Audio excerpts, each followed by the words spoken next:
নমস্কার। আজকের গল্পটি হচ্ছে কালভুজঙ্গ। লিখেছেন অতীন বন্দ্যোপাধ্যায়। চলুন গল্পটি শুনি। নিশি ফিসফিস করে ডাকল, সোনামণি, ও সোনামণি। সোনামণি কোনো উত্তর করল না। মানুষটা বারান্দায় বসে সোনামণিকে ডাকছে। সোনামণি উঠোনে কচু সেদ্ধ করছে। দু মেয়ে সোনামণির, অঙ্গি বঙ্গি। দুই ছানাপোনা উনুনের ধারে কচু সেদ্ধ হবার আশায় বসে রয়েছে। উদম গায়ে বসে আছে। আর অভাব অনটন সোনামণির নিত্যদিনের। সারা অঞ্চল জুড়ে খরা আর খরা। বর্ষা নেই, বৃষ্টি হচ্ছে না। বৃষ্টির আশায় মানুষটা বারান্দায় বসে আকাশ দেখছিল। বর্ষা এলেই ফসল ফলবে, ঝোপে জঙ্গলে শাকপাতা গজাবে। অন্ন নেই পেটে। মানুষের অন্ন না থাকলে মাথার ঠিক থাকে না। সুতরাং নিশির ডাকে সোনামণি বিরক্ত হচ্ছিল। কিছু বলছিস মরে সোনামণি? খরগলায় ফের ডেকে উঠল নিশি। তবু সোনামণি জবাব দিল না। মানুষটা খাবার লোভে অমন করছে। আমি তোর কেউ হই না রে সোনামণি। এবার সোনামণি খেপে গেল। তুই আমার ভাতার নিশি। রাগলে সোনামণির কাণ্ডজ্ঞান থাকে না। মরদকে ভাতার, আলসে ভাতার অথবা গালাগাল। মরে না কেন, জম কি নেই, হা ঈশ্বর তোর মুখে আগুন, এইসব বলে সোনামণি কেমন যেন সুখ পায়। সুখ পেলে তখন কাণ্ডজ্ঞান থাকে না। হাঁটুর উপর কাপড় তুলে কটুবাক্য বর্ষণ। বারান্দা থেকে অল্প জ্যোৎস্নায় নিশি টের পেল সোনামণি এবার হাঁটুর উপর কাপড় তুলে কটুবাক্য বর্ষণ করবে। ভয়ে নিশির গলা প্রায় কাঠ হয়ে গেল। সে ভয়ে ভয়ে বলল, রাগ করিস না সোনামণি, তোকে একটা কথা বললে রাগ করে নিবি না তো? মরণ! সোনামুখী মুখের উপর ঝান্টা মারল একটা। মাঠে এখন আগুন জ্বলছে, পেটে আগুন, মানুষটা চোখে আগুন। সোনামণি এই প্রখর খরার দিনে নিশির চোখে আশঙ্ক লিপ্সা দেখে ভয় পেয়ে গেল। মরণ বলছিস সোনামণি? মরণ বলতে লাই রে। মরণ বললে স্বামীর ঘরে আগুন লাগে। ঢোল বাজায় যে মানুষ, সে মানুষ বাড়ি বাড়ি পূজা পার্বণে ঢোল বাজায়, কাশি বাজায়, তারে মরণ বলতে নাই। তারপর বারান্দা থেকে সন্তর্পণে নেমে খোলা মাঠের দিকে মুখ করে বলল, তুই সোনামণি নিশির সঙ্গে মাঠে যাবি?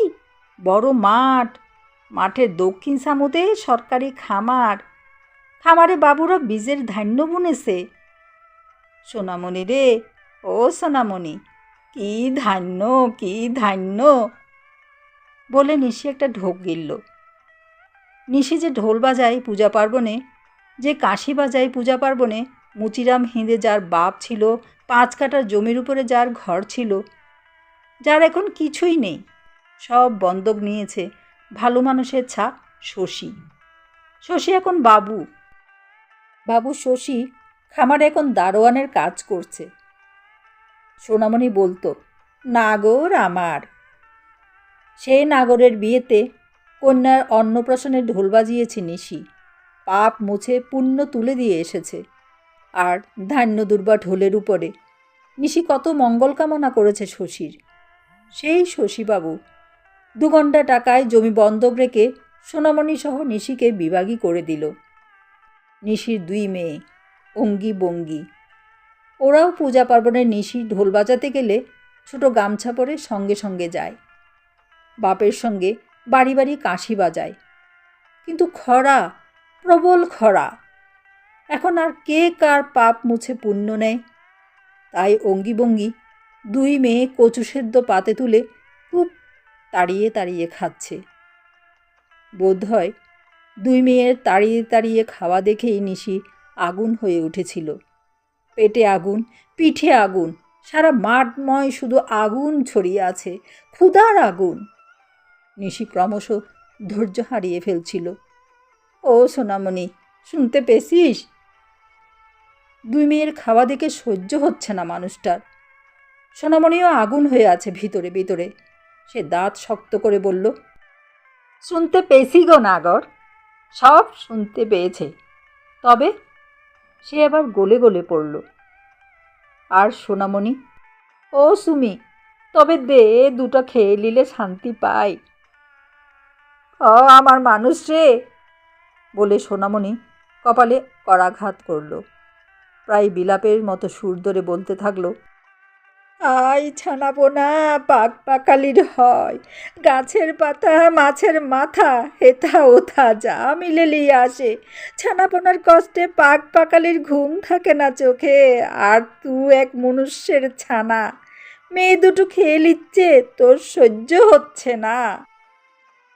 আরে সোনামণি, ওরে সুমি, তুই এমন করে রাতের বেলা বিলাপ করিস না। বিলাপ করলে মাঠে ময়দানে মরগ লেগেছে ভেবে সকলে ছুটে আসবে।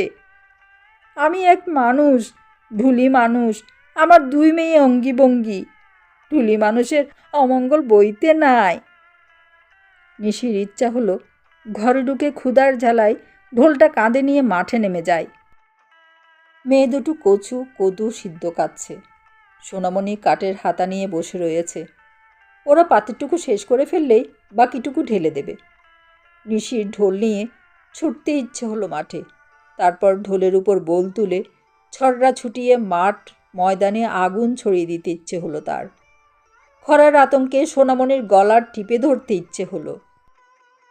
বড় দুঃসময়, না আছে পূজা, না আছে পার্বণ। দেশের লোক আকালে আকালে গেল। কি করবে, কাকে দোষ দেবে, সে ভেবে পেল না। তাছাড়া মনে হলো রেগে গিয়ে লাভ নেই, বরং ঠান্ডা মাথায় পেটে হাত রেখে বলা যাক। উঠোনের উপর চুপচাপ বসে থাকলে সোনামণির দয়া হতে পারে। সে সোনামণিকে সেজন্য আর বিরক্ত করল না। উঠোনের উপর সে আঁঠু ঘেরে বসে থাকল। মনে হলো শশীর কথা, শশীর জমির কথা। সরকারি খামারে বীজের জন্য ধান ছড়িয়ে রেখেছে শশী। ধানের কথা মনে পড়তেই নিশির সবটুকু জ্বালা মুহূর্তে উবে গেল। সেবার গিয়ে হাত পেতে দাঁড়ালো সোনামণির কাছে। দে একটু দে, পেটের জ্বালা নিবারণ করি। দে তো হয় দূর বাপের সোনামণি, দে একটু দে, পেটের জ্বালা নিবারণ করি। দিলে তোর আয়ু বাড়বে সোনামণি, পুণ্য হবে তোর, সতী লক্ষ্মী হয়ে মরবি। তারপর খুব কাছে গিয়ে কানের কাছে মুখ নিয়ে বলল, যাবি তু? যদি যাস তবে সোনার ধান্য তুলে নিব। শশী কাদামাটিতে বীজের ধান্য ছড়িয়েছে, যাবি তু? তুই আর আমি দু পাখিতে সারা রাত টুকরে টুকরে সব ধান্য তুলে নেব। সোনামণিকে বড় তাজা মনে হচ্ছে এখন, স্বপ্ন দেখছে যেন। নিশি এবার সুযোগ বুঝে বলে ফেলল, দে সোনামণি দে, একটু খাই, খেয়ে পেটের জ্বালা নিবারণ করি। সঙ্গে সঙ্গে সোনামণি কেমন রেগে গেল, শক্ত হয়ে বসে থাকল। সারা দিন মানে এই কচু সিদ্ধ সম্বল। সে নিশিকে আড়াল দেবার জন্য হাঁড়িটা পেছনের দিকে টেনে নিল। বড় দুঃসময়, বড় বেহায়া নিশি। সে ঘুরে গিয়ে সামনে বসল। তারপর সে আগের মতো হাত বিছিয়ে বলল, আমি ঢুলি মানুষ সোনামণি, আমারে তুই ছোট করে লিচ্ছিস। তুই আর আমাতে এত ভালোবাসা, তুই আমারে ছোট করলে ধর্মে সইবে না। তখন অঙ্গি ডাকলো, বাপ। বঙ্গি ডাকলো, বাপ।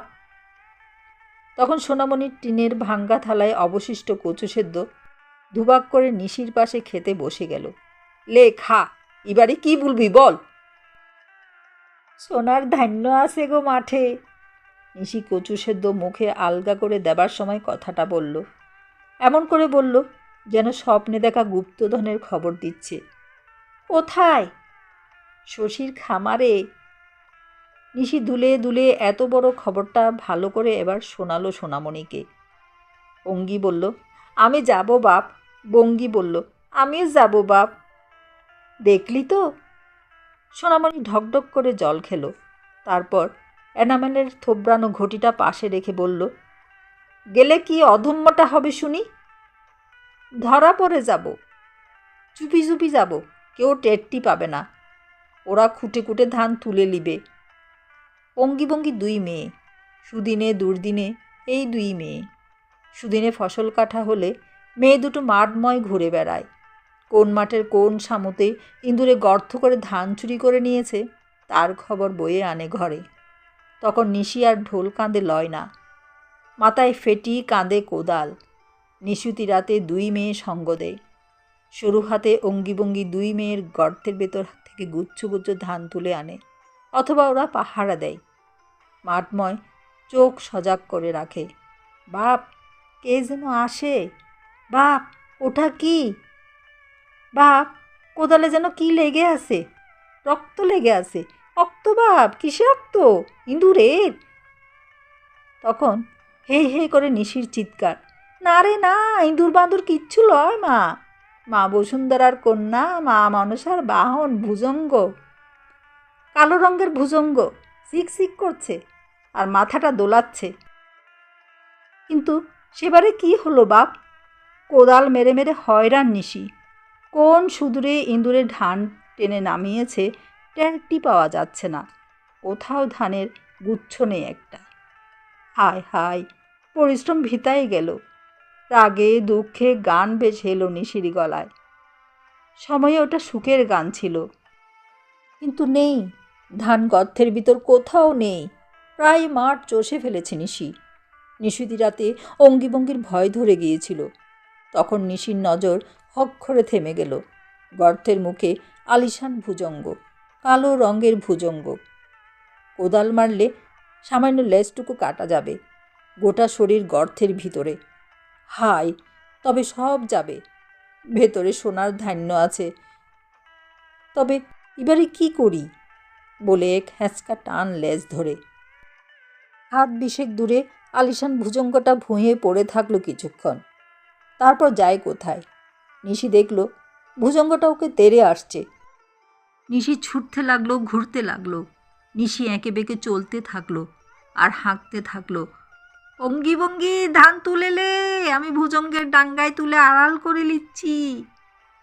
নিশি আলের উপর দিয়ে ঘুরে ঘুরে ছুটতে লাগলো। অঙ্গিভঙ্গি নাছোড় বান্দা, ওরা যাবেই। মৃগয়াতে বাপ যাবে, সঙ্গে মা সোনামণি যাবে। ওরা যাবে না, এটা কেমন করে হয়? সুতরাং অঙ্গি গেল, বঙ্গিও গেল, সঙ্গে মা সোনামণি, এক কাপড়ে এক আঁচলে। ওকে সব সংগ্রহ করে আনতে হয়।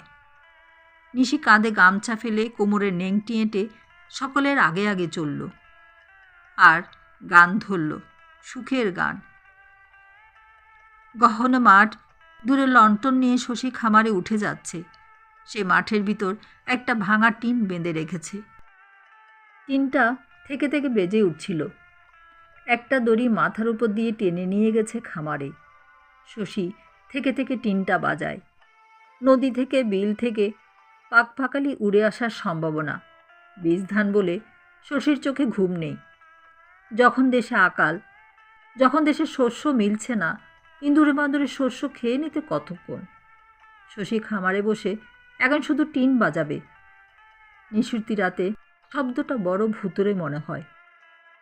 মনে হয় কে যেন মাঠময় আকালের ঘণ্টা বাজাচ্ছে। পাখালিরা, আকালেরা ভয়ে আর নদী বিল থেকে উঠতে সাহস পায় না। এরা তখন তার কাটার বেড়াটা পার হচ্ছিল। ঠিক তখনই টিনটা বেজে উঠল, ঝরঝর করে বেজে উঠল। মাথার উপর দড়িটা অনেক দূরে টেলিগ্রাফের তারের মতো চলে গেছে। শশী খামারে বসে দড়ি টানছে। নিশি পায়ের উপর ভর করে দেখালো, ওই যে হোতা, ভুঁয়ে সোনার ধান্য। অঙ্গি বলল, কোথা রে বাপ? বঙ্গি বলল, কোনটিতে? নিশি বলল, উই যে, দেখতে পেছিস না? ওরা পা টিপে টিপে হাঁটছিল। শশীর দড়ি ওদের মাথার উপর। বীজ ধানের জমিতে বাঁশের খুঁটি, খুঁটির মাথায় ভাঙ্গা টিনটা ঝুলছে। জ্যোৎস্না ছিল সামান্য। কোথাও একটা পাখি ডেকে ডেকে তেপান্তরে হারিয়ে যাচ্ছে। সোনামণির বড় ভয় করছিল, শশীর ভয়। দড়ি ধরে শশী বসে আছে। ভয়ে সোনামণির বুকটা শুকিয়ে উঠছে। নিশি ফিসফিস করে ডাকল, কোনো কথা লয় সোনামণি, কথা বললে শশী টের পাবে। ধরা পড়লে জেল হাজত বাস, গেরস্তের গড়ে চুরি নয়, সরকারি ধান্য, বীজ ধান্য, ধান্য হেতা উঠা সব পুণ্য উঠবে। অঙ্গিভঙ্গি ডাকল, বাপ। আর সঙ্গে সঙ্গে ওরা চারজনেই আলের উপর শুয়ে গেল। টিনটা ঝনঝন করে বাজছে। আকালের ঘণ্টা বাজাচ্ছে শশী। ঘণ্টাটা ক্রমাগত বেজে চলেছে। শশী কি টের পেল? পাক ফাঁকালি উড়ে এসেছে। আকালের ঘণ্টাও পরাণে ডর ধারাচ্ছে না, যেন শশী শরীরের সমস্ত শক্তি ক্ষয় করে দড়ি টানছিল, যেন প্রাণপণ ঘণ্টা ধ্বনি করছিল। ভয়ঙ্কর শব্দটা গ্রাম মাঠ পার হয়ে বিলের দিকে নেমে যাচ্ছে। তখন কে যেন কেবল বলছিল, ওই হোতা, নিশিরে, সোনার ধান্য পড়ে আসে রে। ওরা হামাগুড়ি দিয়ে এগুচ্ছিল। শুধু একটু যেতে পারলেই হয়। ওরা প্রাণপণ হামাগুড়ি দিতে থাকলো। গোসাপের মতো ওরা হাঁটছে। শুকনো জমি, উত্তাপে সব ঘাস জ্বলে পুড়ে গেছে।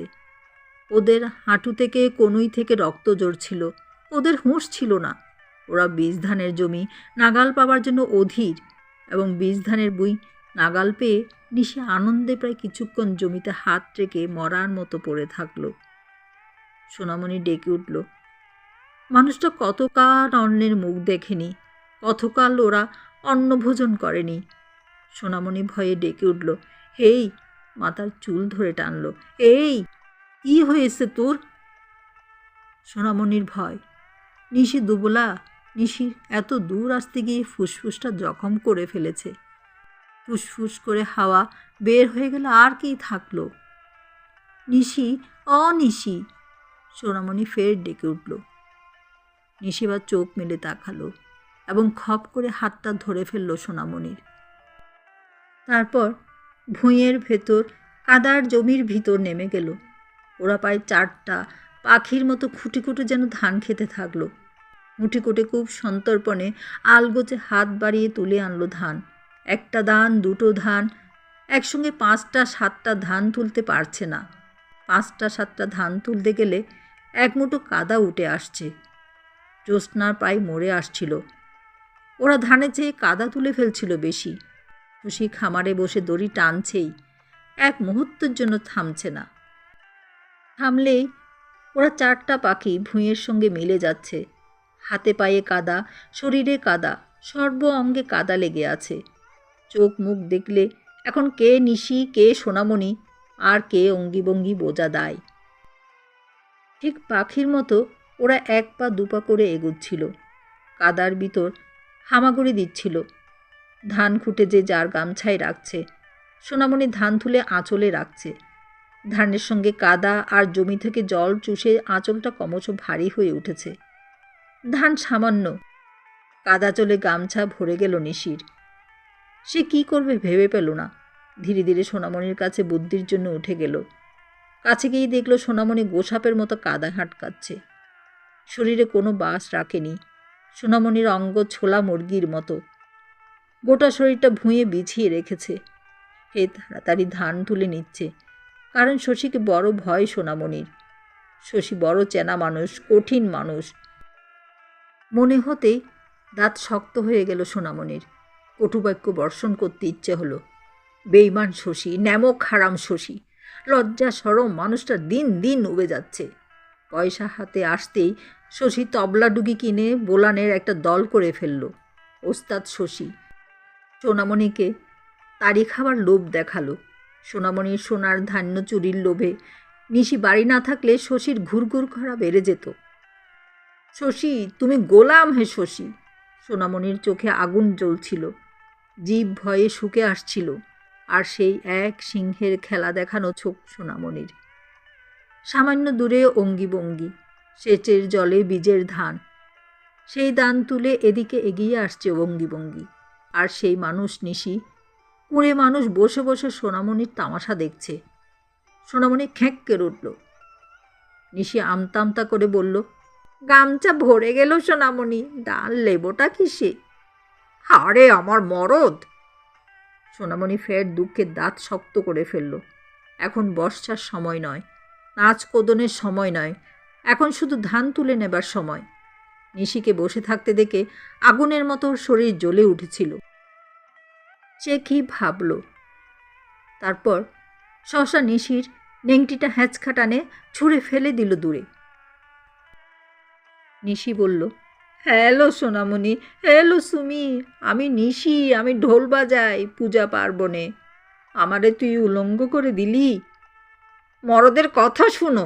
সোনামণি ধান ডেকে শাড়িতে মুখ মুছে কথা বলল। আমার সাধুরে। সোনামণি ফের সাঁতার দিল কাদার ভিতর। কিচ্ছু জানে না মরদ। খুঁটে খুঁটে কী ধান তুলে আনলো। আহ, আমার গাজনের সন্ন্যাস দিয়েছে রে। জয় মহাদেবের বাচ্চা রে। যা যা, ওটা বিছিয়ে যা পারিস তুলে লেগা। সোনামণি আর তাকালো না নিশির দিকে। মাথার উপর এখন আর দড়িটা নড়ছে না। বোধ হয় ঘুমিয়ে পড়েছে শশী। শশী, তুমি বড় চতুর হে। তুমি মাঠময় নিশিকে টাকা দিয়ে বশ করেছ। আর তখন চারিদিকে খরা আগুনের মতো জিল্লি গরু বাছুর জলের জন্য হন্য হয়ে ঘুরছে। আর শশী, তুমি বড় চতুর। তারির খোঁজে তুমি শশী বনবাদারে ঘুরঘুর করছিলে। নিশি সেদিন বাড়ি ছিল না। অঙ্গিভঙ্গি নিশির সঙ্গে ঢোল বাজাতে চলে গিয়েছিল দূর গায়ে। তখন সোনামণি একা সোনামণি বনবাদারে ঝোপে জঙ্গলে কজু কদু খুঁজে মরছে। তখন হনুমানটা গাছ থেকে লাফ দিয়ে একেবারে সামনে নেমে ভূতের মতো পা দাগলে দাঁড়িয়ে থাকলো। আর যাই কোথায় সোনামণি। সেই ঝোপের ভেতর থেকে বলল, ও ভালো মানুষের ছা, দেখতো গাছে ওটা কি।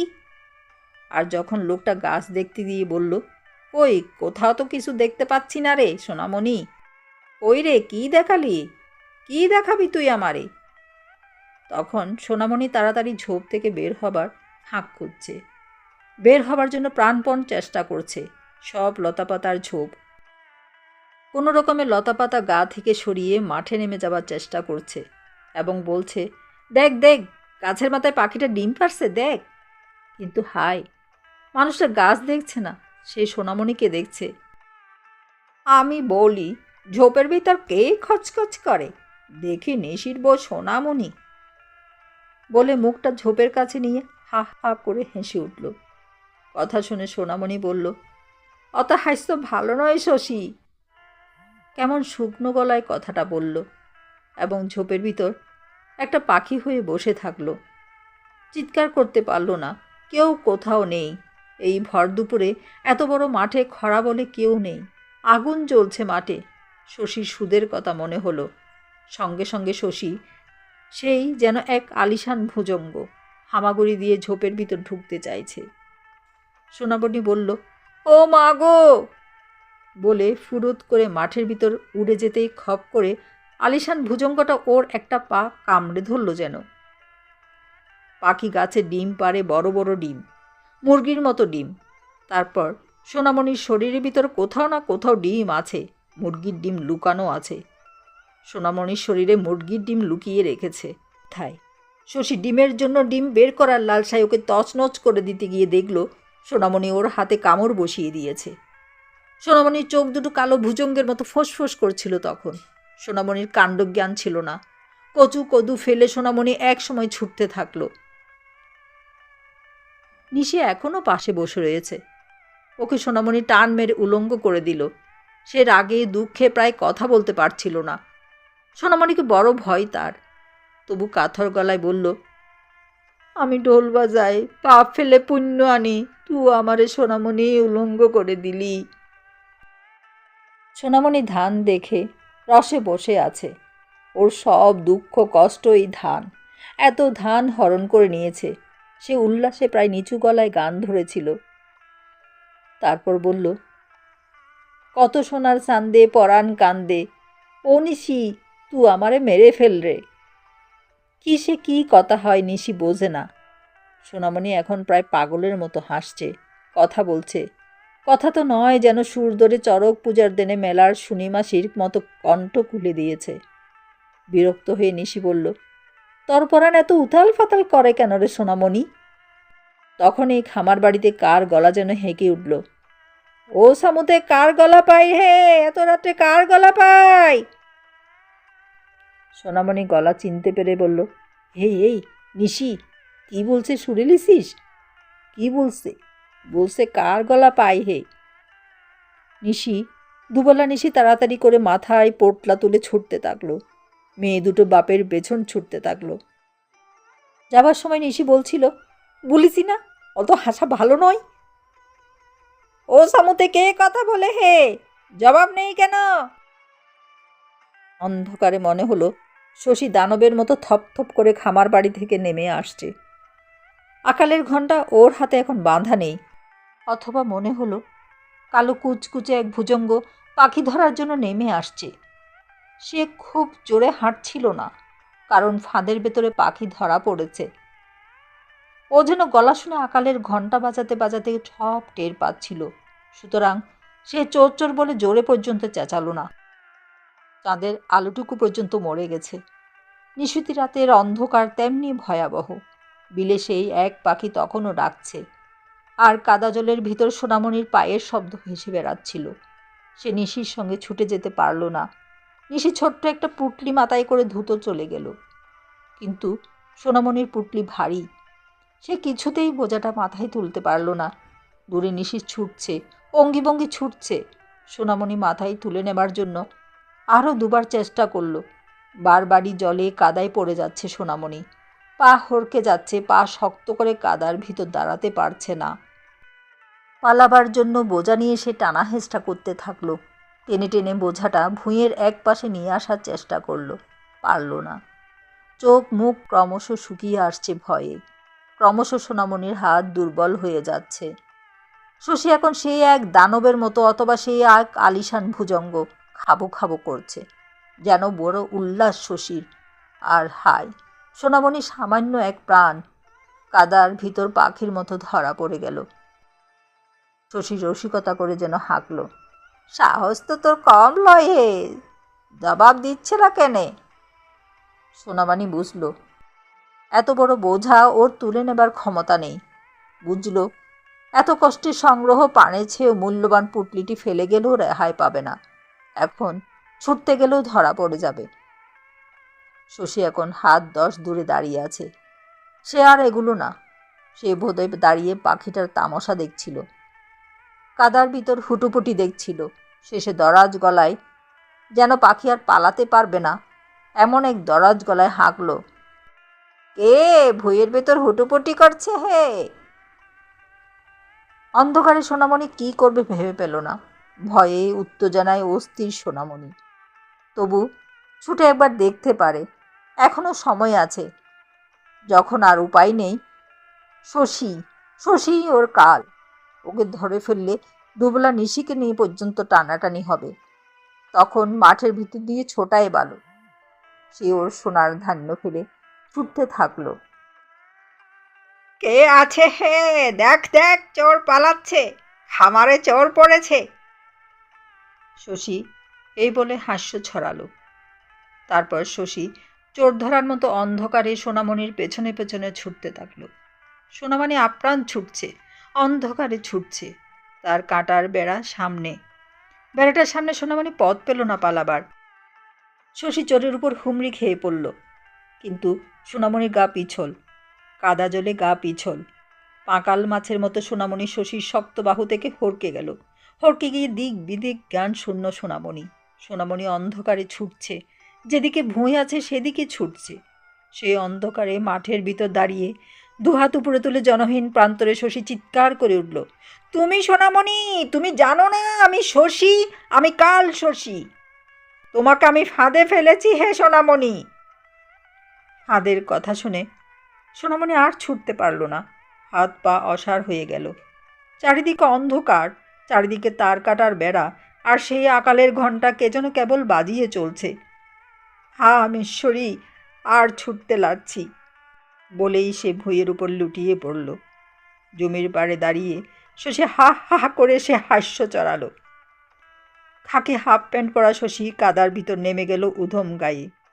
শশী সোনামণিকে সাপটে ধরল, কিন্তু হড়কে যেতেই শুকনো জমি থেকে ধুলো মাটিতে হাত শুকনো করে এলো। তারপর ফের কাদার ভিতর নেমে সোনামণিকে মরা মাছের পাকনা ধরে টানার মতো একটা হাত টেনে তুলল উপরে। তারপর কানের কাছে মুখ নিয়ে বলল, আমার ভুঁয়ে খোলা গায়ে মুরগি ওড়ে, এ কি তাজ্জব হে? কিন্তু কোনো জবাব নেই। কাদার ভিতর মরার মতো পড়ে আছে সোনামণি। কাদা থেকে টেনে তোলার চেষ্টা করতে গিয়ে দেখল বড় পলকা শরীর সোনামণির। সে তাকে কাঁধে তুলে নিল। দূরের মজা দিকিতে ধুয়ে পাকলে নেবার জন্য শশী হাঁটছিল। দুপা যেতেই সোনামণি কাঁধ থেকে হড়কে নিচে পড়ে গেল। আর শশী শক্ত করে ধরতেই সোনামণি যেন প্রাণ পেয়ে গেল। সে আবার ছুটছে। শশীর শরীর ভারী, সে কাদার ভিতর ছুটতে পারছিল না। সোনামণির পলকা শরীর, সে সামান্য আরামে প্রাণ পেয়ে গেল। সে উড়ে উড়ে পাখির মতো ভুঁয়ে খেলা দেখাতে থাকলো শশীকে। সে প্রায় উড়ে উড়ে ছুটতে থাকলো। সেই কাদার ভিতর শশীকে ঘুরিয়ে মারছে। সেই যেমন নিশি একদিন এক মাঠে এক ভুজঙ্গ নিয়ে ঘুরে ঘুরে খেলা করছিল, তেমনি সোনামণি এক ভুজঙ্গ নিয়ে কাদার ভুঁয়ে লড়ছে। কিন্তু হায়, এ খেলা বিষম খেলা। ভুজঙ্গ পাখি ধরার জন্য লড়ছে, পাখি প্রাণ বাঁচানোর জন্য লড়ছে। ফাঁদের ভেতরে পাখি, শুধু ছটফট করা যায়। সোনামণি এই খেলায় শেষ পর্যন্ত হেরে গেল, কারণ পা হড়কে পড়ে গিয়ে সে কাদার ভিতর আটকে গেল। মরা গোসাপের মতো কাদার মধ্যে পড়ে থাকলো, কারণ এতটুকু শক্তি আর সোনামণির অবশিষ্ট ছিল না। সামান্য যেটুকু শক্তি, সে শুধু বিলাপের জন্য। সে নিচে পড়ে শুধু বিলাপ করতে থাকলো। হ্যাঁ রে নিশি, তুই আমারে ফাঁদে ফেলে চলে গেলি রে। আরে নিশি, আমার সোনার ধান্য চুরি যায় রে। শশী বলল, সোনার ধান্য আমার। সোনামণি বলল, সোনার ধান্য আমার। তুই আমার সোনার ধান্য চুরি করে দিছিস। বলেই হক করে শশীর গলাটা কামড়ে ধরল। ভালো মানুষের ছা শশী মুরগির মতো, জবাই করা মুরগির মতো উঠে দাঁড়ালো। দু তিনটে বড় বড় লাফ দিল কাদার ভুঁয়ে। পাগলের মতো দু হাত উপরে তুলে ঘুরে ঘুরে শেষে এক আলিশান ভুজঙ্গের মতো লুটিয়ে পড়ল। সোনামণি সামান্য এক প্রাণ পাখি, শশীর মতো দানবের, যে আকালের ঘণ্টা বাজাতো, প্রাণ হরণ করে চলে গেল। তখন থেকে থেকে পাখির ডাকটাও কমে গেছে। থেকে থেকে শশীর হারিকেনটা খামারে ধপধপ করে জ্বলছিল, শুধু জ্বলছিল। তেপান্তরের পাখিটা তখন শূন্যে উড়ছিল, ঘুরছিল আর বুঝি বলছিল, আগালের ঘণ্টা কে বাজাই দেখ। গল্পটি আপনাদের কেমন লাগলো প্লিজ কমেন্ট করে বলবেন। আর চ্যানেলটি সাবস্ক্রাইব করে না থাকলে সাবস্ক্রাইব করে পাশে থাকবেন। ধন্যবাদ।